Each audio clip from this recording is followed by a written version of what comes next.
Hola, ¿cómo les va? Muy buenas noches. Bienvenidos a este especial de América Coronavirus. Como te decimos siempre, más allá de las ideas fuerza, que son las más importantes desde hace ya casi 2 meses, porque vamos rumbo a los 60 días de esta cuarentena, del quédate en casa, del lavado de manos. Lo que nos va a salvar también es la información. ¿Por qué? Porque hay mucha preocupación, porque hay muchos interrogantes, fundamentalmente de cara al futuro. ¿Qué es lo que va a pasar en la Argentina? ¿Cómo nos miramos con referencia a otros países? Vamos a hablar de lo que está ocurriendo en los geriátricos, de lo que está pasando en las calles, de quiénes van a volver a trabajar. ¿Qué pasa si tanta presencia de chicos y grandes caminando por la zona del AMBA hace que esto tenga que retrotraerse otra vez al punto cero? ¿Puede esto ocurrir? Bueno, se lo vamos a preguntar a los especialistas, a médicos muy importantes que están también al lado del presidente Alberto Fernández, que hoy están aquí con nosotros en nuestro estudio. Le damos la bienvenida al doctor José Manuel Viudes. Gracias por estar aquí. Él es gerontólogo, neumonólogo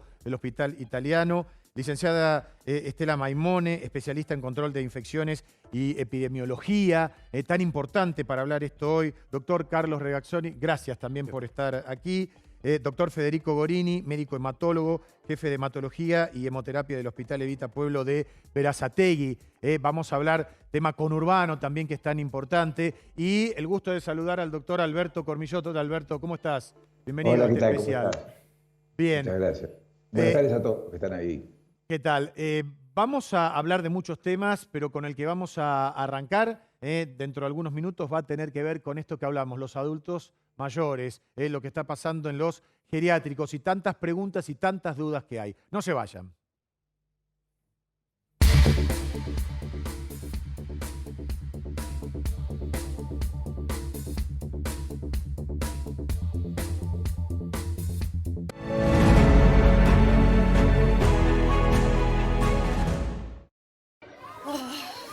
Me duele tanto la cabeza, te juro que me la cortaría.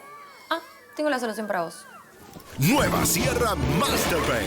Chao cabeza, chao dolor. Sandra, tómate un Tafirol Migra. La fórmula de Tafirol Migra tiene triple acción. Alivia el dolor, amplía su acción analgésica y potencia su efecto. No te cortes la cabeza. Nuevo Tafirol Migra. Alivia más de un dolor de cabeza. Disfruta un cuidado de belleza que conviene.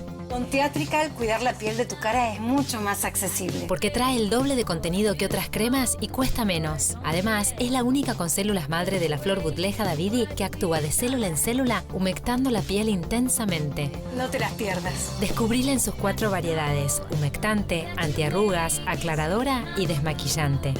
También conseguilas online. Intratables, edición especial. Cuarentena. Arrancan las salidas recreativas de los niños en Capital. Informe exclusivo sobre la nueva fase en AMBA y resto del país. Intratables, edición especial. Este sábado a las 21 por América. Llegó la nueva lavandina Odex, que gracias a su poder de desinfección elimina el 99,9% de las bacterias. La marca de siempre, limpia y desinfecta como nunca. Cuida tu casa y protege a tu familia con la tecnología y pureza de Odex. Tu pelo, ¿qué necesita? Un shampoo que me repare el daño, pero con ingredientes naturales. Si no tiene tantos químicos, para mí es mucho mejor. Tu pelo lo estaba necesitando. Nuevo Tío Nacho Antidaño, con aloe vera 100% orgánico y el poder de la jalea real, sin parabenos ni siliconas. Elimina el daño, controla el frizz y sella las puntas. Tu pelo suave, brillante y fuerte. Nuevo Tío Nacho Antidaño, con aloe vera.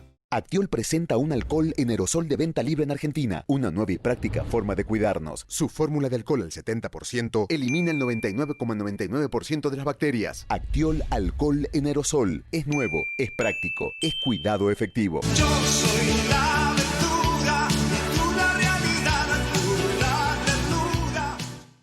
Desde que tengo diabetes, probé un montón de cremas, hasta que encontré Diabetex. Tengo diabetes hace años y para mí una buena hidratación es fundamental. No usaría otra. Diabetex es específica para mi piel. Desde hace más de 10 años, Diabetex trabaja en el cuidado de la piel de las personas con diabetes.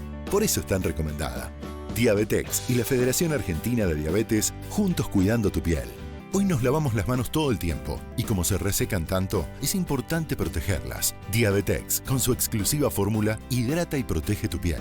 Llega una colección para aprovechar el tiempo en casa. El Gran Libro del Tejido 2020. Con diseños actuales, fáciles y prácticos para que puedas crear vos misma diferentes prendas para toda la familia. Además, con cada entrega, un regalo para armar tu kit de tejido. Gran lanzamiento, la entrega número 1 más 2 agujas de regalo a 199,90. Clarín. Nuevo jabón Asepsia Bicarbonato. Limpieza intensiva. Su fórmula con bicarbonato de sodio y agentes hidratantes limpia tu piel mientras la exfolia delicadamente. Usalo 2 veces al día. Cuando te despertás y cuando te vas a dormir.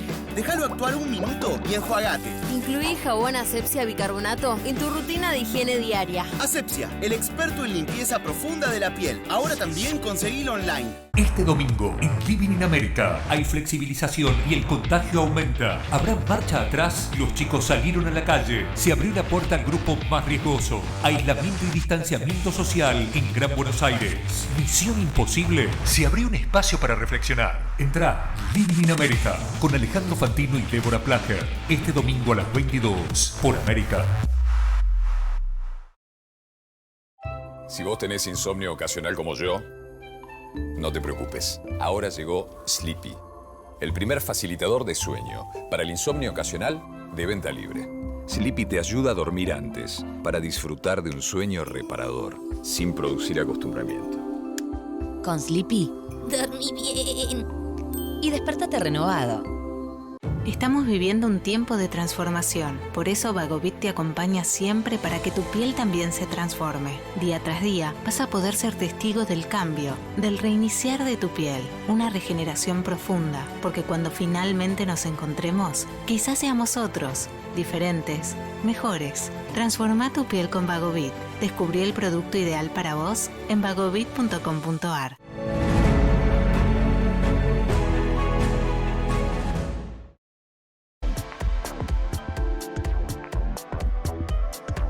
Especial América, coronavirus. Bueno, Alberto, a ver, la preocupación que hay con referencia a los adultos mayores que se puedan contagiar es que, y esto me parece importante decirlo, no es que están, si se contagian, condenados a morir. No, en fin, yo lo que quiero, vos ahí tenés especialistas en infecciosas en la epidemiología, yo lo que te hablo es de lo que está alrededor, de todo lo que está fuera de la parte infecciosa. Pero lo que te puedo decir, porque eso además por mi interés propio, que no es el tema de la edad es un componente, pero sino el tema de cuáles son las comorbilidades, o sea, cuáles son todas las enfermedades que se acompañan con las personas con el paso del tiempo, ¿no?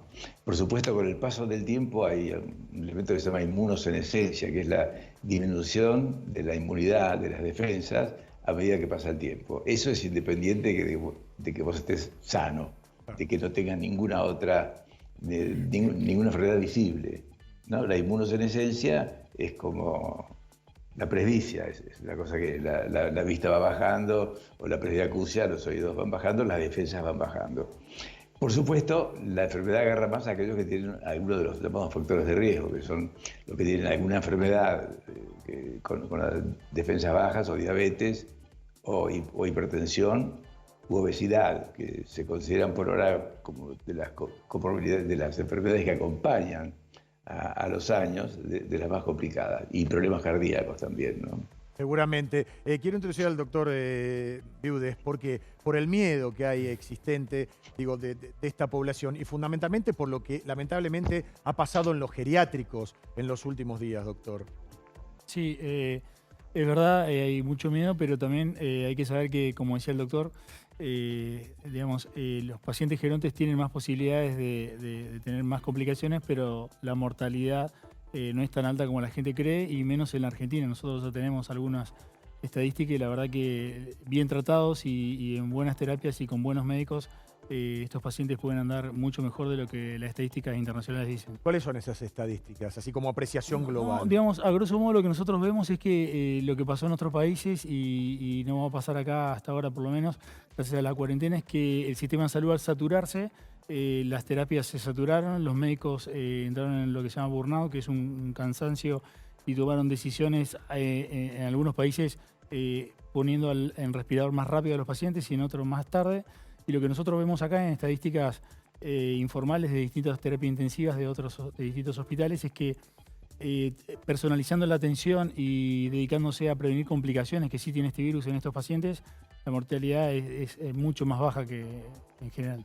Bueno, lo que no deja de ser una buena noticia, digo, por todos los prejuicios que hay y porque también cuando esto se libere, a todos nos va a pasar que nos va a costar salir. Vamos a ver primero la experiencia en el otro para ver cómo después nos puede ir a nosotros, ¿no? Bueno, Carlos, vos también has tenido contacto, has sido titular del PAPI, digo, el tema de gerontología lo conoces muy bien. Claro, el problema del paciente mayor es doble. Por un lado, indudablemente tiene más riesgo de morir, eso es un hecho, en todo el mundo eso se ha demostrado. Pero el mayor riesgo, se multiplica por 4, es si están en un contexto de un geriátrico. O sea, yo creo que acá una persona de 70 o 75 años de edad, y coincido con el doctor, que está por otro lado sano, tiene más riesgo, obviamente, no hay ninguna duda. Pero si no está en un geriátrico, el riesgo ese no es tan grande. El problema grave son los geriátricos. La mitad de los pacientes que murió en Italia, en España y en Inglaterra son personas que estaban en instituciones geriátricas. Y en Estados Unidos esa cifra supera ya el 30%. Claro. Entonces, ¿por qué es esto? Hay millones de causas, pero entendamos que básicamente la enfermedad no ocurre igual en el geriátrico. Aparentemente la reinfección genera un cuadro distinto. Pero me parece que el foco de los cuidados está, obviamente, en los geriátricos, segundo, indudablemente en el personal de salud, y tercero, indudablemente en los barrios más carenciados. Y le pregunto a todos, ¿no? Porque nos dicen los especialistas que todavía no conocemos el pico de la pandemia, que lo peor está por venir en estos días de mayo, principios de junio, y hay gente adulta mayor que nos está viendo. ¿Qué consejos les podemos dar en el día a día para que no internalicen, digo, conceptos negativos de que todo lo que viene es malo, ¿no? Estela. Pero quería comentar algo sobre los geriátricos. Sí. La gente que está institucionalizada no es que adquiere la enfermedad por estar institucionalizada, sino que hay medidas de control que deben ser tomadas en los geriátricos, en las residencias de ancianos, que como muchas veces no se toman porque se desconocen, porque en nuestro país las leyes para poder abrir una institución geriátrica son muy antiguas y entonces muchas veces no hay gente capacitada para esto, no hay control de infecciones en general en ningún geriátrico, entonces es como que se desconoce. ¿Y quién le lleva la infección a una persona que está residente dentro del geriátrico? La gente que lo atiende. La persona que viene de afuera. Claro. Las visitas se suspendieron hace mucho, pero bueno, hay indicaciones que son para los residentes, para el personal de salud. Hay algunos geriátricos que a nosotros nos consultan y la verdad que quieren hacer las cosas bien, y hay otros que no las hacen y que desconocen y que creen que todo va a pasar bien si es que no actuamos. Y eso no va a suceder. ¿Cuál es el peor error que se puede cometer en un protocolo que no se sigue en un geriátrico? Y hay varios.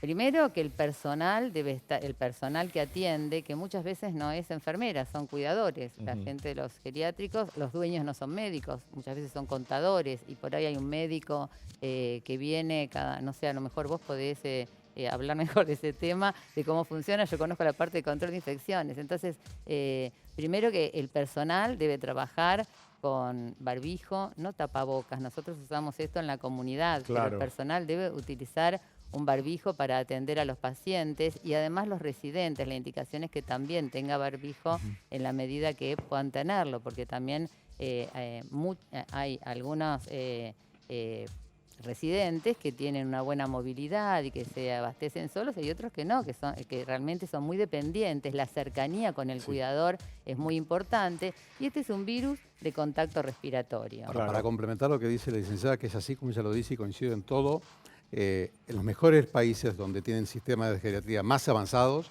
y con mayores cuidados, igual fue una verdadera calamidad lo que ocurrió en los geriátricos. Hay muchas razones para ello. La estrategia no va a funcionar si no hay testeos amplios. O sea, si no se busca con PCR el virus, incluso en la institución geriátrica y en el personal que trabaja en la institución geriátrica, no se va a poder evitar.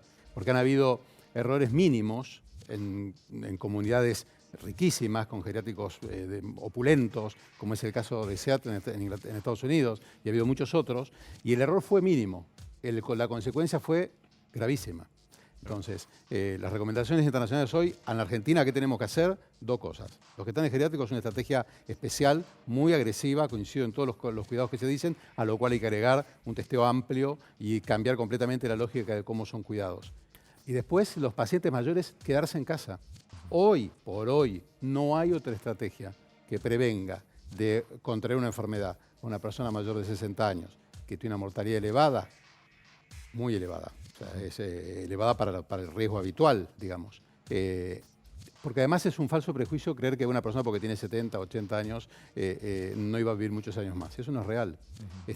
Hace poco se publicó, este virus quita entre 5 y 10 años de vida a las personas a las cuales le quita la vida. O sea, eso es algo muy dramático para ver. No es que, por supuesto, harán casos, una persona de 100 años, bueno, no es el caso, pero en la mayoría de los casos, lo que lleva la esperanza de vida restante, este virus la cercena en 5 A ver a si 10 entiende, años. una persona que se contagia, que tiene coronavirus y tiene 50 años, le quita entre 5 y 10 años. Si llega a fallecer por coronavirus. Una persona de 50 años tiene un riesgo del 0,5%.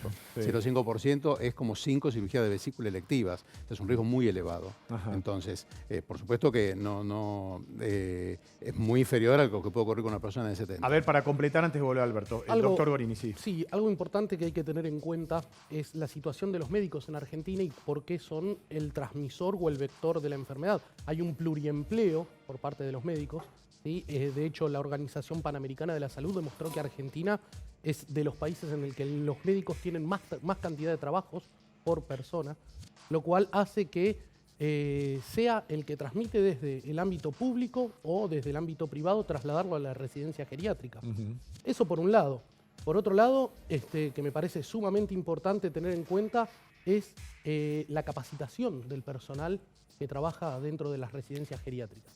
Lo que podemos ver es que hay muchos médicos que, no solamente médicos, personal de salud, hablemos, que hace un mal uso del recurso, ¿sí? No porque lo esté utilizando por demás, sino que no lo sabe utilizar el recurso. Entonces la capacitación del profesional en ese ámbito es sumamente importante. Seguro. A ver, mientras sumo al doctor Eduardo López, que también está en el grupo que aconseja al presidente, Alberto, quiero ir a tu terreno específico y preguntarte, viste que se dice que obviamente al estar encerrado estamos comiendo más. ¿Hay algo que vos aconsejes respecto de una dieta particular para seguir en un momento en que es todo deshorario y no sabemos si es miércoles, si es jueves, si estamos en fin de semana? ¿Cómo ordenarnos en ese sentido para no cometer errores que nos lleven a engordar? Mira, yo frente a esta pregunta a veces me siento como cuando me preguntan qué comer para el 24 de diciembre y para el 31, ¿no? sé que yo contesto, pero sé que las posibilidades son... Sí. Pero no renunciemos a la utopía de que alguien puede escucharnos. Lo que pasa es que acá se agrega un tema, que es que se ha puesto como factor de riesgo la obesidad y el sobrepeso. Y vos sabés que en el caso del sobrepeso y obesidad se produce lo que se llama un estado inflamatorio crónico, que es que las defensas tienen como una sobrereacción que termina jugando en contra. Y eso no aparece cuando vos tenés 50 kilos de más. El estado inflamatorio aparece con la persona cuando empieza a tener 10, 15 kilos de más. Claro. Entonces, la persona que en este momento está comiendo mal, digamos, que está comiendo mucho azúcar, mucha harina, mucha grasa, mucho frito, muchas calorías, es una persona que va a tener más chances de enfermarse. Ahora, yo lo que voy a decir es qué es lo que debería comer. Y ustedes pueden empezar a preparar. Hay un 50% de la gente que está en la pobreza y no puede comprar nada. Y bueno, dentro de lo que se puede, claro, las cosas que se recomiendan son el consumo de frutas y verduras que tienen antioxidantes, que son protectores, que aumentan las defensas. El yogur, con un yogur se pueden hacer, con un yogur y leche se puede hacer, de un yogur pueden salir 6 o 7 yogures. Los frutos secos también ayudan, puede ser cualquiera. El maní, que no es un fruto seco, especialmente es una legumbre, pero funciona como fruto seco, sino almendras, nueces, alguna cosa de esas que se pueda comprar. Y después los lácteos, ¿no? Te dije el yogur, pero si los lácteos en general, y un poco de carne. O sea, es una alimentación variada, pero si puede apuntar un poco más a lo que es las frutas y verduras frescas, que siempre hay alguna de estación. Yo a veces le pregunto a la señora que trabaja con nosotros, bueno, ¿qué fruta y verdura hay más económica? Me dice, económica no hay ninguna. Bueno, Claro. ¿cuál es la menos cara? ¿No? Entonces, esa sería la pregunta. Ahora están por abrir las ferias nuevamente, leí uno de los comunicados de ahora. Entonces, bueno, ¿cuáles son las verduras y frutas que son más de estación y que más se pueden consumir? Porque eso es lo que realmente aumenta la defensa y disminuye la posibilidad de que peore la defensa. Seguro, seguro. Me gustaría sumar al doctor Eduardo López. Hola. Sí, sí. Quería aprovechar, yo saludé a toda la mesa, pero quiero mandar un saludo especial al doctor Regazzoni y a Eduardo López, que es un amigo, ¿no? Y el doctor Regazzoni que se ha portado muy bien con nosotros. Cómo no, te está escuchando si le querés responder. Gracias, un gusto. Para mí siempre un placer compartir contigo la televisión a veces que nos toca. Un gusto. Bueno, sí. Muy bien.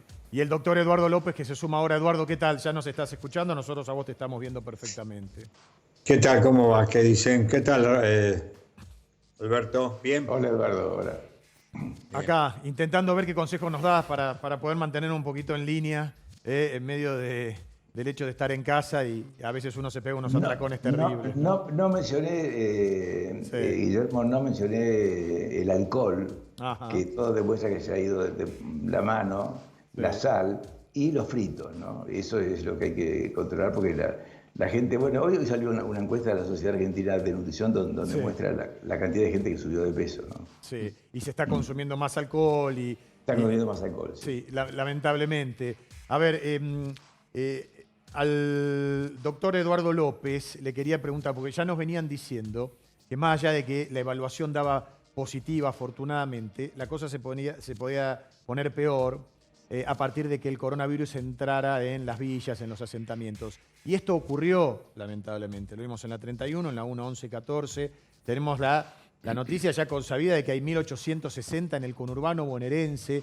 Entonces, ¿cómo hacemos para...? Es difícil decirles quédate en casa, porque hay muchas situaciones de hacinamiento, pero por lo menos para que se queden en el barrio y esto no se propague y no estalle nuestro sistema sanitario, ¿no? Bueno, es exacto. El tema es así. En general, en los barrios vulnerables, los barrios populares, es muy difícil mantener el famoso aislamiento social preventivo obligatorio, el famoso ASPO, que es el principio de la cuarentena. Entonces, en ese caso lo que se aconseja es el aislamiento barrial, y yo diría el aislamiento por manzana, que todavía es mucho más efectivo como se utilizó en algunos países, ¿no? Usted sabe que, para que usted tenga una idea, en el barrio Padre Mujica, o sea, lo que se conoce como Villa 31, viven entre 45 y 50 mil personas, de las cuales el promedio es entre 4 y 5 habitantes por casa, y a veces las casas, 1 o 2 o a veces 3 comparten el baño, por ejemplo.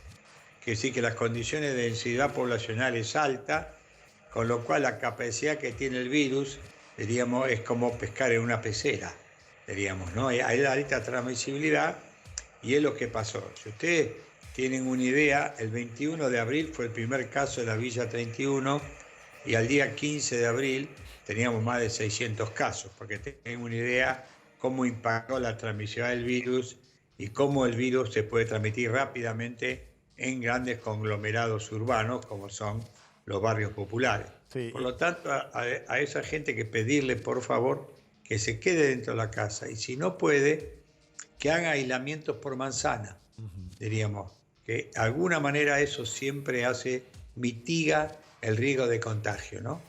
Y la otra cosa es, ante el menor síntoma, consultar. Muchas veces la gente que vive en barrios vulnerables consulta tarde, o porque tiene que ir a trabajar, o porque tiene miedo, que consulte precozmente. En ese aspecto, la Ciudad de Buenos Aires, junto con Nación, están trabajando en los barrios, tratando de detectar el caso sospechoso, golpeando puerta a puerta, y hisoparlos y aislarlos según los resultados que dé. Pero es clave trabajar muy intensamente en esos barrios, diríamos, para evitar que esto se disemine. Porque evidentemente el RO en esos barrios es mucho más alto que el RO en el resto de la ciudad de Buenos Aires. Sin dudas. Y sí, Eduardo, me preguntaba al principio de este programa si hay una decisión política ya hablada entre el presidente y ustedes, que si hay una diseminación y una propagación geométrica, por llamarlo de alguna manera, de volver a la cuarentena total, como desde el principio, como desde hace ya 58 días? Bueno, eso va a depender mucho, es una buena pregunta, va a depender mucho cómo va a ser el comportamiento del número de casos y en qué medida crecen. Yo creo que los casos que uno está viendo en las villas vienen de atrás. Ahora, la clave es los que se están enfermando a partir de hoy hasta la semana que viene para ver cuánto dan síntomas. Diríamos, en general, el promedio hasta ahora alrededor de 240, 230, 250 con número de casos.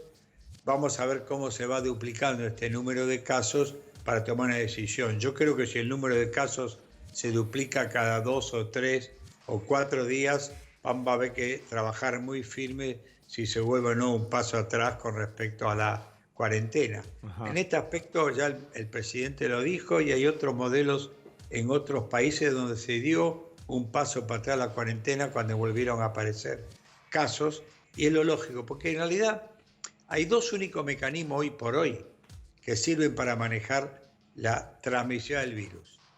Uno es la cuarentena amplia, tomada todo al mismo tiempo, y la otra es el testeo, la mayor cantidad posible para los casos sospechosos o para los convivientes estrechos o familiares. No hay otro, porque ningún tratamiento hoy por hoy ha demostrado una real eficacia para usarlo para toda la población que tiene coronavirus, ¿no? Ahora, Eduardo, digo, porque también lo que se dice es, bueno, así como tiene un grupo de expertos, epidemiólogos, infectólogos, como son ustedes, orgullo para nuestro país, muchos dicen, debería tenerlo también para la economía y coordinar ambos equipos, porque volver atrás sería una catástrofe.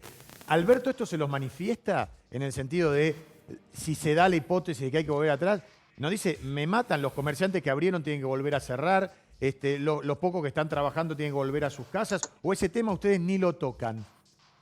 No, digamos... perdón, adelante, Alberto. Dale, Eduardo, dale. A los dos se le pregunto.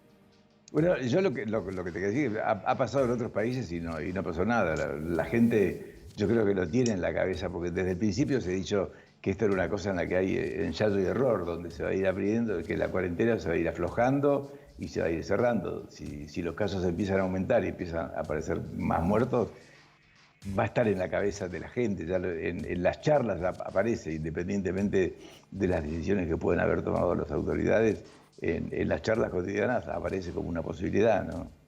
Eduardo. Sí, yo creo que uno tiene que ser en ese sentido muy práctico y mirar bien los números. Si los números se duplican cada 48, 72, 96 horas, inexorablemente uno va a tener que tomar alguna medida, porque eso es un número, diríamos, desde el punto de vista técnico riesgoso, porque puede empezar a espiralarse el aumento del número de casos. Ahora, es muy interesante, porque eso ocurre en Ciudad de Buenos Aires con Urbano, y sin embargo en el interior del país realmente el número de casos ha disminuido en forma muy crítica. Sacando Chaco, que tuvo un problema de error en el manejo, diríamos, y ahora algo de Río Negro, el resto de las provincias hace varios días que no tienen casos. Y hay varias provincias. Ayer y antes de ayer hubo 15 provincias que no tuvieron ningún caso.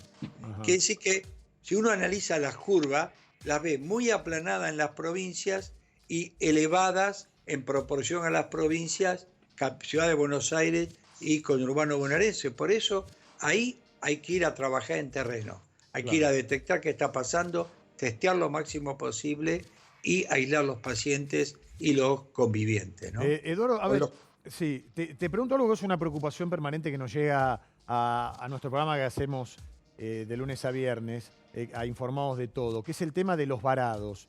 La gente que está en otros países que quedaron allí y van a cumplir 50, 40 días, algunos casi toda la cuarentena. ¿Ustedes recomiendan que esa gente no vuelva? Y si es así, en tal caso, ¿por qué motivo? No, nosotros, el comité de expertos no dijo eso, sino que dijo que los compatriotas tienen que volver, pero hay que armar un protocolo para que no vuelvan todos en alegre montón. ¿Está claro? Está claro. O sea, tiene que venir de tal manera que uno tiene ya armada la estructura para los aislamientos, porque la mayoría de los compatriotas que vienen de países donde el virus circula mucho más que en Argentina. Exacto. Ergo, uno tiene que traerlos, tomar un protocolo bien en el avión, muy bien en el avión, interrogarlos antes, si alguno tiene tos, si alguno tiene fiebre, checar la fiebre cuando suben. Si el que tiene fiebre hay que colocar en un lugar lo más aislado posible en la travesía del avión durante el viaje, y cuando llega a Buenos Aires activar el protocolo para que los pacientes que no tienen síntomas quedar aislados, y los que tienen síntomas tienen que ir a estudiarse e internarse eventualmente. Lo que no se puede hacer es traerlos, saludar, que vengan todos los parientes a la aduana, se saludan, se abrazan. No sirve eso. Eso es un fracaso y es aumentar el riesgo. Tienen que ir a lugares de aislamiento como en todo lado del mundo. El país más exitoso en cuanto a cuarentena, lejos, ha sido Nueva Zelanda. 1.500 casos, 21 muertos, diríamos, lo cual hizo una cuarentena muy precoz. Cuando tuve los primeros 100 casos, hizo la cuarentena estricta total, y testeó mucho más que Corea del Sur y mucho más que Japón. Lo que pasa es que como es una isla, Nueva Zelanda, nadie bolilla, pero testeó 2 veces más que Corea del Sur. Sí, 2 veces más. Está claro. Y lo que logró fue que en 5 semanas, y los individuos que venían, toda cuarentena, todos a cuarentena, sin discusión. Y es un país que vive del turismo, ¿no? Sí, claro. A ver, los chinos dicen, o por lo menos los médicos allá, especialistas, que en realidad lo que funcionó más que el confinamiento fue el respeto de la distancia en la salida de la gente. ¿Estás de acuerdo con esto, Bardo? Sí, yo creo que el distanciamiento social de 1,5 metros, 2 meses es fundamental. Ahora, los argentinos tenemos tendencia a acercarnos, ¿no? Es una tendencia natural. Uno inicia la cola en un banco y al principio está a 1,50. Pero además que se van acercando, se van achicando también la distancia. Pero el distanciamiento social es clave en esto porque finalmente cada día hay más datos demostrando que realmente, digamos, el distanciamiento social es fundamental porque la mayoría de los individuos que transmiten este virus, el virus cae con partículas a 80 a 1 metro. Y en segundo lugar, que el barbijo algún rol tiene. Entonces, si uno hace distanciamiento social y barbijo, en general, son 2 medidas adecuadas en este tema. Ahora, el paradigma de distanciamiento social para una sociedad es la cuarentena. ¿Está claro? A nosotros la cuarentena nos ha funcionado, no hay discusión. Me gustaría preguntar a la mesa qué reflexión le merece lo que está diciendo el doctor López. Sí, te quería retomar el tema anterior respecto de los varados porque me toca muy de cerca. A ver, yo tengo a mi novia varada en Sudáfrica. Se fue desde antes que esté el primer caso de coronavirus acá en la Argentina. La realidad es que Sudáfrica es un país que no está considerado de alto tránsito y vemos que las repatriaciones se hacen de lugares donde hay alto tránsito viral, como por ejemplo Italia, como por ejemplo España, como por ejemplo Inglaterra, y no estamos tomando en consideración algunas cositas respecto de las repatriaciones. ¿Cómo cuáles? Por ejemplo, la estabilidad democrática de algunos países. Tenemos, por ejemplo, varados no solamente en Sudáfrica, donde hay problemas reales, ¿sí? Y hasta ahora no se ha gestionado ningún tipo de vuelta, y donde, por ejemplo, vemos que en Sudáfrica la gente hace 4 kilómetros de fila para comer, ¿sí? Para que les den un plato de comida. O, por ejemplo, Tailandia, donde el problema democrático ya hubo alzamientos sociales, ¿sí? Enfrentamientos y desobediencia civil, y tenemos gente varada ahí, compatriotas varados ahí, a los cuales no se los trae. Considerando que Tailandia también es un país con bajo tránsito viral. Claro. ¿Sí? Y además preocupante porque si te llegás a enfermar ahí y no estás en tu país, digo, y vuelvo otra vez a la Argentina y a lo que podemos aconsejarle a la gente que nos está mirando desde lo básico, lo más simple, pero que creo que tomándolo con tiempo salva vidas. ¿Qué pasa si alguien hoy, nuestros hijos, nuestra pareja o nuestra vieja nos llama y nos dice, tengo fiebre? ¿Qué hay que hacer? Ya tiene que llamar exactamente al servicio de salud. Tiene que hacer lo que el Estado está diciendo que tiene que hacer. No hay que hacer nada distinto de eso. O sea, tiene que haber tiene que seguir el protocolo estricto que se hace en Argentina. O sea, lo que no hay lugar acá es para libres pensadores, ¿entiendes? Yo lo he repetido todas las veces que he podido. No hay lugar para libres pensadores. A pesar de que yo creo que la estrategia de testeos está 50 pasos detrás de lo que debe hacerse. A ver, ¿por qué insistís con eso? Porque es elemental. Ninguna estrategia ha funcionado sin testeo amplio. Es testeo, trazabilidad, aislamiento.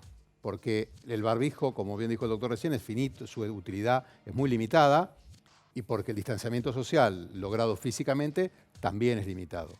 Las estrategias todas incluyeron invariablemente detectar al caso precozmente y aislarlo. porque este virus tiene una buena parte de lo que se contagia por personas que tienen mínimos síntomas o que no tienen síntomas. Ahora, la gente no tiene temor. Perdón. Sí, a ver, doctor López, sí. Perdón. Sí. Vamos a poner de acuerdo, a ver que por ahí regazoné. Sí. Los países que usaron testeo amplio y aislamiento fracasaron totalmente. Testeo amplio no alcanza si no lo acompaña de cuarentena. Por eso los modelos son paralelos. Fíjate lo de Chile. Es lo que dije, Eduardo. Lo que pasa es que no hay que usar cuarentena sola sin testeo. Quiero decirte. Lo mismo exactamente dije. Claro, lo que pasa es que cuando vos analizás las dos medidas, el testeo es menos eficaz que la cuarentena. Las dos medidas aisladas. Y está esto demostrado en todos los lugares donde se hizo, ¿no? El testeo solo, diríamos, sin cuarentena, es el síndrome de Inglaterra, es lo que le pasó a, diríamos, Bolsonaro, por ejemplo, está estudiando mucho. Chile también está estudiando mucho y sin embargo no ha sido tan eficaz que la cuarentena. Entonces, los dos modelos coincido con vos, que tienen que trabajar al unísono, pero como modelo único la cuarentena es mejor. ¿Está eso? Sí. Estela. No hay discusión, ¿no? Sí, estoy de acuerdo con esto, pero yo creo que tenemos que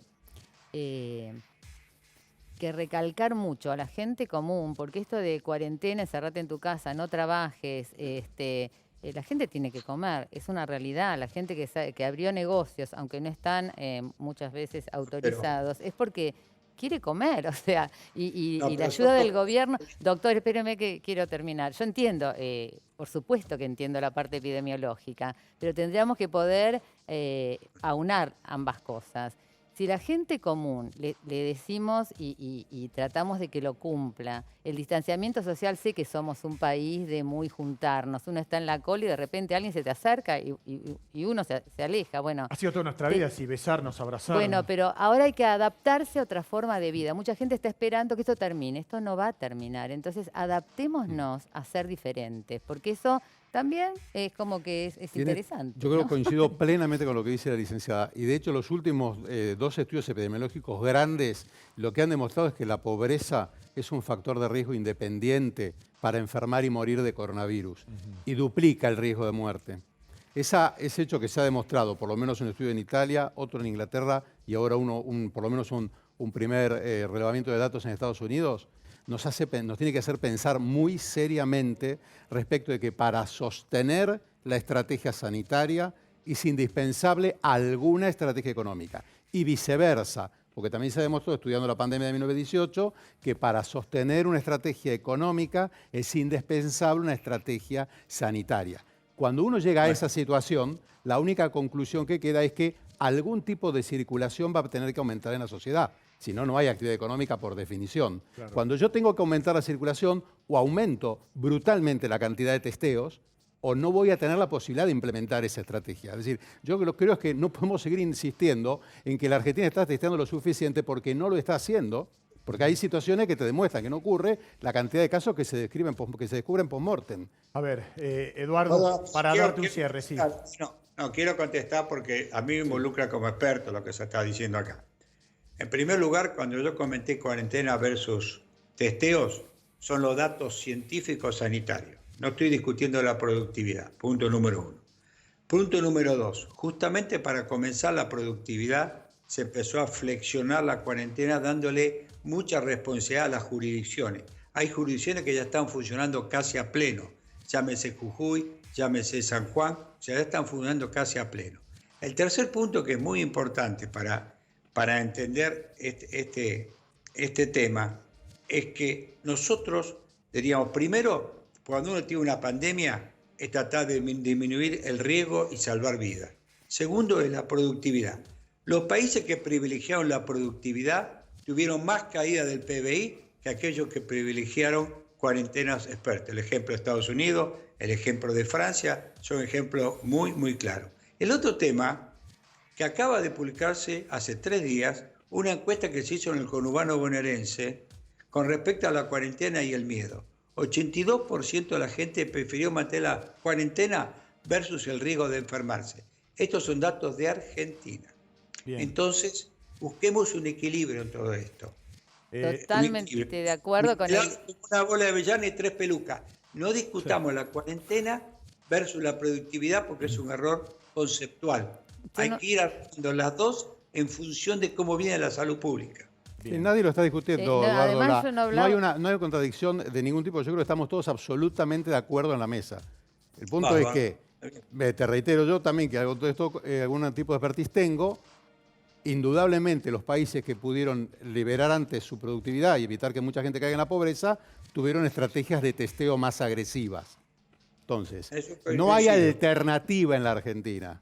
Por más que digamos lo que digamos, o testeamos más 5 a 10 veces más, o no hay manera de ir delante del virus. Vamos a estar siempre detrás del virus. Entonces, de golpe, los casos saltan y pensamos que es porque cambió la estrategia porque cambió el comportamiento de la enfermedad, y en realidad es que están cambiando la estrategia de testeo. Bueno, respecto del testeo, tenemos que ser cuidadosos con el manejo del testeo. Yo estoy de acuerdo que tenemos que testear más, pero también tenemos que ser conscientes que si salimos a testear por testear, tenemos un 70-90% de riesgo de caer en un falso negativo.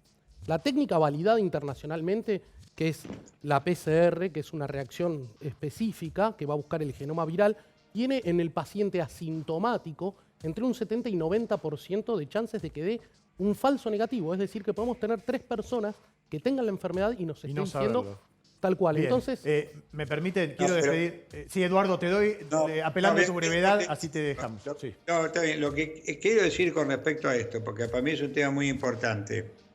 Los falsos negativos, quiero explicarlo al doctor, es porque el CT de testeo, o sea, el límite del testeo, está debajo de lo que detecta la máquina. Y cuando uno detecta un CT debajo, no, déjeme terminar, debajo de 40, que es el límite internacional, es porque ese individuo no tiene capacidad de contagiar. Es un pequeño diseminador. No tiene capacidad de contagiar. Y esto es muy importante. sí, doctor, el tema es... Tengo que terminar. No hay problema. Eduardo, te mando un gran abrazo y muchas gracias. No, gracias a vos, muy amable. Saludos a toda la mesa. Gracias. Y buen fin de semana para todos. Y Alberto, te saludo. ¿Un permitido para el domingo? Siempre te preguntaba de hace años. Panqueque con dulce de leche. Gracias. Te abrazo más que nunca a la distancia, Alberto querido. Chao, Villa querido. Chao, hasta luego. Bueno, señoras y señores, atención. Cuarentena en Argentina, especial de América coronavirus. Fase 4 y 5. Y ahí está el principal interrogante. A la espera del pico, ¿qué es lo que va a pasar en los próximos días? ¿Vamos a ir hacia adelante? ¿Esto va a mejorar o vamos a involucionar? ¿Cómo lo están viendo ustedes? Yo creo que es importante que no involucionemos. Y para esto a mí me parece que las 4 medidas básicas que la gente tiene que hacer y entender y repetirlas y no dejar de pensar en esto, que son el distanciamiento primero, porque esto de ponerse un tapabocas es una barrera física para la saliva, digamos, pero Claro. no filtra el virus. Hay gente que yo la veo en el auto sola con un tapabocas pensando que el virus está en el aire. No está en el aire. Y llegamos a un momento en que la cercanía con otra persona no se enferma. O sea que no tiene sentido usar el tapaboca en el auto, salvo cuando bajamos la ventanilla y nos hace... Pero a tu y está pregunta, la policía. en Sí. la Argentina hay 3 distritos donde la curva está ascendiendo, con lo cual, si no cambia algo, la situación va a ser Ciudad de peor. Buenos Aires, Ciudad de Buenos Aires, provincia Conurbano de Buenos bonaerense y ¿Me dejás Chaco. terminar las 4 medidas? Esos lugares, la curva está aumentando. Está Con lo cual, si la aumentando, curva está aumentando o cambiamos algo drásticamente, probablemente una de las herramientas sea aumentar la cantidad de medidas, como dice la licenciada. Ahora, eso va a ser imposible de detener, porque ningún país pudo detenerlo si no salimos a buscar activamente, tomando la precaución que dijo el doctor, con la cual coincido, los casos mínimamente sintomáticos o presintomáticos, que son los que contagian y los que diseminan la enfermedad. Porque el RO, como se mencionó al principio, el doctor lo dijo, 2,5 es el promedio. Cuando la epidemia aumenta, llega a 6, que es lo que ocurrió en los países donde realmente se disparó. Y ese es el riesgo que tenemos en nuestro país. Entonces, no se puede dejar de ver esta realidad porque es lo que la experiencia internacional unívocamente está mostrando. O testeas agresivamente para determinar precozmente los casos y aislarlos, o no vas a parar la curva de contagios aunque uses la cuarentena.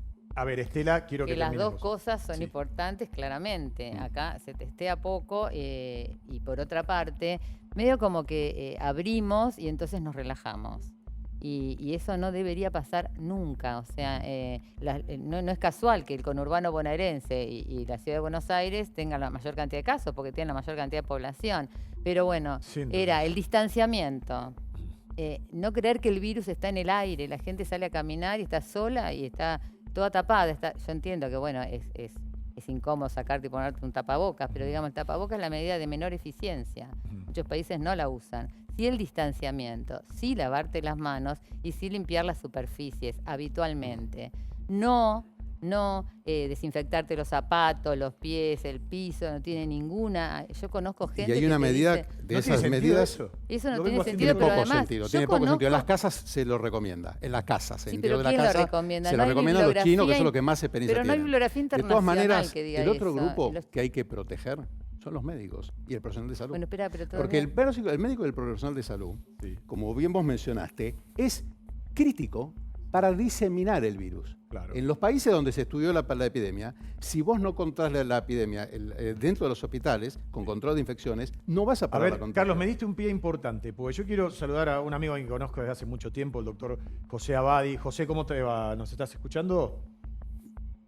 Sí, qué gusto de saludarte, querido, tanto tiempo. Igualmente, porque acá estamos hablando de personas, de la psicología, del confinado, del que está hace semanas larguísimas adentro. Algunos dicen, a mí me encanta, y están casi en el límite, vos me vas a explicar, del síndrome del uranio, después no va a querer salir. Hay otros que quieren salir porque no aguantan más.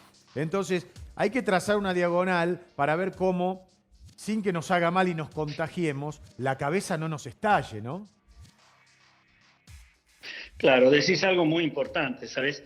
Y es, aunque parezca a veces secundario, no lo es, la salud mental dentro de toda esta pandemia. Porque evidentemente tenemos este inédito, sorpresivo y virus que pone en peligro nuestra salud, que inclusive aunque el índice de letalidad sea baja, puede llegar a matar. Es cierto que eso nos ha llevado a una cuarentena que fue total en un momento y que tuvimos que hacer el trabajo de convertirla en una obligación por obediencia a una elección libre por conveniencia, que es muy importante esa diferencia para poder elaborar lo que es quedarse encerrado. Una cosa es me quedo porque me obligan y lo único que yo quisiera es otra cosa, y me quedo porque libremente elijo mi salud, cuidar al otro, cuidarme a mí y cuidar mi vida, ¿no? Seguro. Entonces, ahora, eso produce, claro, una especie de movimiento emocional inevitable. ¿O acaso podemos suponernos ajenos en nuestros afectos, en nuestras angustias, en nuestras fantasías a un proceso semejante? Por otro lado, no nos olvidemos que la gente está dentro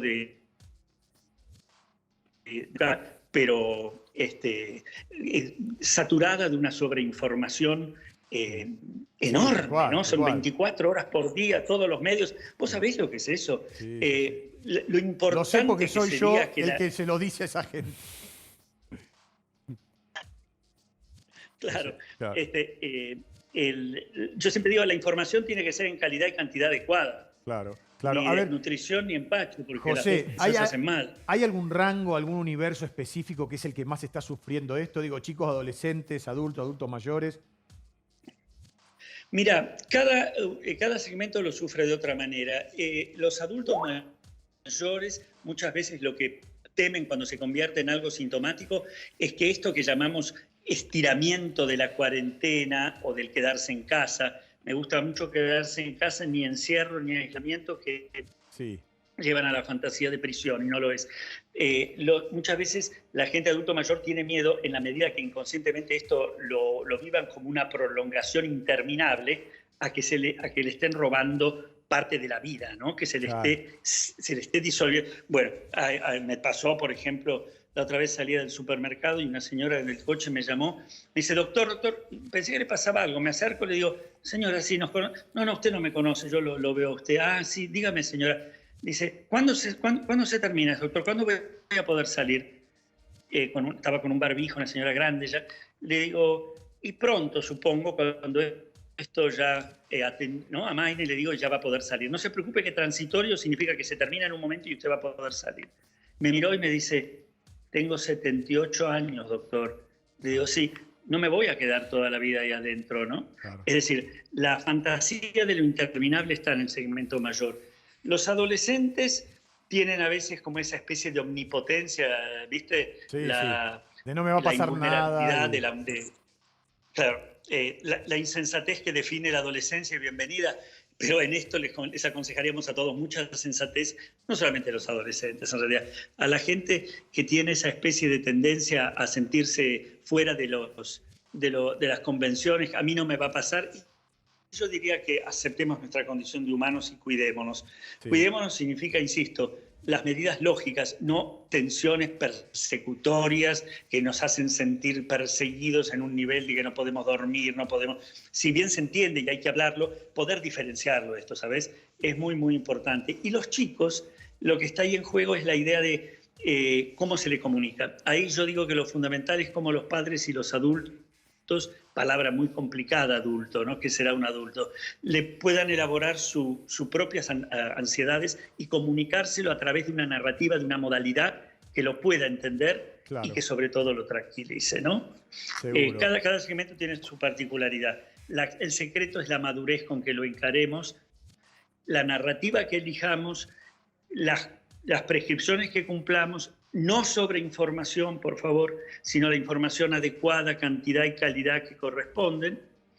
Y la otra cosa que lo vamos a dejar para otro momento, que sé que a vos te gusta conversar de esto y meterte un poquito más profundo, es vivíamos en un mundo, seamos honestos, una sociedad muy aislada, hiperconectados, pero no hiperrelacionados.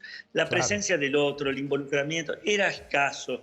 Era la sociedad de la patología de la productividad en la sociedad del cansancio, como lo llamó un filósofo coreano, que me pareció muy buena. Entonces eso, creíamos acompañados pero solos. Y quedarse en casa nos pone en una situación paradojal muy rara, porque nos obliga de algún modo a estar con nosotros, nos obliga a salir del ruido que es distinto que la comunicación, el ruido, el bochinche, que no es hablar una música particular. y no chatear, ¿no? Claro, hablar y no chatear, pero también a estar en una relación distinta, no solamente con nuestra propia persona, a ver si terminamos de ser amigos de nosotros mismos, sino en un vínculo diferente con el otro, que por lo general, por más íntima que supuestamente sea la relación, esa modalidad tan aislada de vivir había llegado a que nos comuniquemos solo en la superficie. Seguro. Y esto nos plantea una suerte de qué hacemos con ese narcisismo. Yo a veces digo que no llenarse de información inadecuada es dejar un espacio libre para que empiecen a jugar variables distintas. Si la llenamos con lo que no es necesario, de nuevo ocupamos toda nuestra mente en algo que nos priva de una oportunidad ahora, que es descubrir a lo mejor y estar de un modo distinto con el otro y con uno mismo, ¿sabes? Qué bien que lo resumí, qué fascinante siempre es hablar con vos, José. Bueno, la vamos a seguir en otro momento, pero es muy importante todo esto que nos decís para no alienarnos. Muchas gracias. Tal cual. A vos y un abrazo grande. Igualmente. Bueno, atención, en este especial de América Coronavirus, mirando hacia el futuro, la vacuna, una carrera contrarreloj. Expectativa y realidad, porque se habla mucho, que en muchos países está por salir, pero ¿cuál es la realidad, Federico? A ver, la realidad es que lo único que vimos hasta ahora es un cambio de paradigma en el modelo de creaciones de vacunas por parte de Inglaterra. Tenemos reportes de distintos lugares, desde que China en los primeros días de marzo había dicho que en 90 días iba a tener la vacuna. Tenemos a Estados Unidos corriendo también atrás de la vacuna, Alemania. Y también tenemos en Argentina, ¿sí? La Universidad de Buenos Aires, en un acuerdo cooperativo con la Universidad de Wisconsin de Estados Unidos, están trabajando al respecto también. Ahora, el cambio de paradigma que planteó Inglaterra es, bueno, vamos a producir esta vacuna, pero a gran escala. De modo de que, una vez que demostremos la eficacia de la vacuna, podamos tenerla disponible para aplicarla a la población.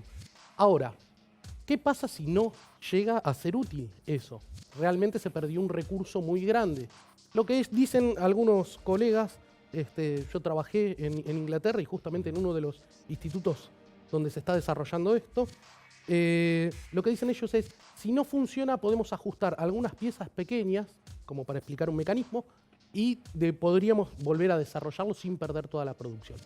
La vacuna es algo que, y el doctor lo va a poder explicar mejor porque tiene antecedentes amplios en investigación clínica, lleva bastante tiempo demostrar la eficacia. No es algo que lo aplico hoy, digo A ya ver, está y mañana funciona. Me permitís, porque quiero hablar con un experto, que es el doctor Alejandro Cané, médico infectólogo, jefe de asuntos científicos y médicos para Norteamérica de la división vacunas de Pfizer. ¿Nos está escuchando, Alejandro? ¿Qué tal vos? ¿Qué tal? ¿Cómo estás? Sí, te escucho muy bien. Bueno, un gusto saludarte. Acá hicimos una introducción respecto de cómo se está trabajando y la esperanza que hay respecto de que pronto aparezca una vacuna, pero desde tu punto de vista, de lo que está trabajando el laboratorio Pfizer, ¿qué es lo que podemos saber los argentinos? Mira, nosotros estamos muy contentos. Hace 2 semanas comenzamos los primeros estudios en fase 1, 2, en humanos en Alemania, y la primera semana de mayo lo hicimos también en Estados Unidos. Estamos probando una tecnología nueva, completamente revolucionaria, que es la de ARN mensajero, y si querés después te puedo explicar de qué se trata eso, que nos permite producir en un tiempo más corto una vacuna candidata. Estamos probando 4 vacunas en esta tecnología en este momento, y la idea nuestra es tener información de seguridad, es decir, que la vacuna que se aplique no tenga efectos importantes en las personas que la reciben, y también de capacidad de producción de anticuerpos, que en medicina llamamos inmunogenicidad, disponible para compartir con la FDA, que es la Agencia Regulatoria de Estados Unidos, y con la EMA, que es la Agencia Regulatoria Europea, y tener una aprobación para uso en forma de circunstancias de emergencia, como la que estamos viendo en la pandemia, para octubre de este año. En la presentación del tema nosotros decíamos que esto es una carrera contrarreloj. ¿Cuándo se sabe fehacientemente que una vacuna, en este caso la del coronavirus, es plenamente efectiva para combatirlo? ¿Cuánto tiempo pasa? Sí, es una carrera contrarreloj, y yo diría contra el virus, ¿verdad? Porque estamos viviendo en este momento la circunstancia de no tener ni tratamiento ni vacuna disponible para controlar esta situación que produce el COVID-19. La verdad es que lo que decía tu colega antes es muy cierto. Para el desarrollo de vacunas convencionales, el tiempo promedio de desarrollo desde que la vacuna se piensa en un laboratorio hasta que llega a la gente que la usa es de aproximadamente entre 7 y 10 años. Con el conocimiento de la información genética del virus que el grupo de investigadores chinos puso a disposición de la comunidad científica a principios de este año, en menos de 3 meses pudimos, utilizando esta tecnología que no usa el virus entero, sino una parte de su información genética, desarrollar 4 moléculas candidatas que están en investigación clínica en la primera fase en voluntarios sanos de 18 a 55 años y después extendiéndolo entre 65 y 85 años. Ahora, ¿cuándo vamos a saber si la vacuna funciona realmente? Es cuando sepamos, primero que nada, que la vacuna es segura, es decir, que no genera efectos adversos importantes.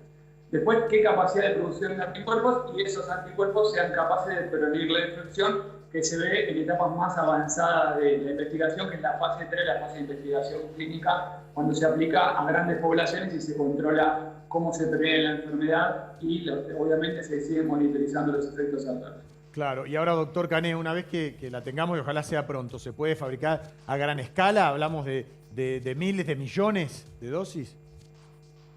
Esta tecnología en particular de ARN mensajero, a la que hacía mención, estamos trabajando en Pfizer en colaboración con el grupo alemán de BioNTech, nos permite fabricar en muy poco tiempo grandes cantidades de vacunas. La producción a gran escala es muy fácil de realizar porque es una molécula muy sencilla y que se trabaja sin manipulación de virus enteros, sino de información genética. Nosotros, para darte una idea de lo comprometido que este programa es, si bien habitualmente lo que se hace es esperar que la vacuna se apruebe para comenzar la producción a gran escala, sin saber los resultados de este estudio al que te hacía referencia, que está en marcha en Alemania y en Estados Unidos en este momento, Pfizer está poniendo en marcha las plantas de producción, 3 en Estados Unidos, 1 en Europa, y explorando en qué otros lugares del mundo se puede producir la vacuna a riesgo, de manera tal de tener aproximadamente millones de vacunas hacia fines del 2020 y cientos de millones en los primeros 3 meses del 2021, de manera tal de asegurar una provisión de vacunas para los lugares que la necesiten, en el momento que la necesiten y para que les llegue a la gente que más la necesita. Bueno, doctor Cané, muchas gracias. Ojalá esto ocurra pronto. Le mandamos un abrazo a la distancia. Muchas gracias. Buenas tardes. Adiós, hasta luego. A ver, yo siempre quiero cerrar con un mensaje esperanzador. Me gustaría, para ir cerrando la mesa, escuchar al doctor Viudes, que vos estás en el hospital italiano, ¿verdad? Y supongo que el ruego que hacen ustedes, la imploración es que todo quede así, que no se llegue a saturar nunca ni la cantidad de camas, ¿no? Ni el servicio que uno pueda brindar. Sí, digamos, Lo que yo creo, para resumir lo que está pasando, es un resumen de todo lo que se dijo acá, es que todas las maniobras juntas van a dar un buen resultado si se ejecutan en tiempo y forma. O sea, necesitamos más testeos. Los testeos tienen que ser personalizados, o sea, tenemos que saber a quién testear. Por ejemplo, el personal de salud es fundamental porque tiene que estar tranquilo el que trabaja en la primera línea de batalla. También tenemos que testear a los geriátricos, es fundamental. Si queremos seguir un paso adelante en descomplejizar la cuarentena, tenemos que ir enfáticamente a los geriátricos, revisar a todos los pacientes y no nos olvidemos que este grupo de pacientes son oligosintomáticos y probablemente lleguemos tarde en este grupo de pacientes, entonces deberíamos interpretar estos pacientes como si fuera que están internados en una clínica y mandar médicos que tengan experiencia en gerontología y revisarlos frecuentemente. Y por último, me parece muy importante lo que decía el psiquiatra, este grupo de gerontes está recibiendo malas noticias todas las tardes y las noches, y me parece que, por lo menos en Argentina, lo que está pasando ahora, gracias a la cuarentena, que me parece que fue muy eficaz, tenemos otra realidad, como le decía al principio, y creo que podemos ser realmente un ejemplo a nivel mundial si aumentamos los testeos, si los personalizamos, si seguimos con la cuarentena y si hacemos cuarentena vertical, o sea, cuidamos enfáticamente a este grupo de pacientes que son los más frágiles y a los barrios vulnerables. Creo que las expectativas a futuro podrían ser mejores. Seguro. Estela, Carlos, Federico, gracias, no tenemos más tiempo. Es verdad, puede haber diferencias, pero todos tenemos la misma camiseta de que queremos salir adelante y que hay que internalizar estos conceptos de vida hacia el futuro para que esto pueda tener resultado. Depende de la conducta individual, siempre de cómo nos cuidamos nosotros para que todos los demás, los que nos rodean, estén cuidados. Gracias a todos por haber venido. Nos volvemos a encontrar prontamente. Yo los veo a ustedes el próximo lunes en Informados de Todo, pero nos quedamos, por supuesto, aquí en América. Chau.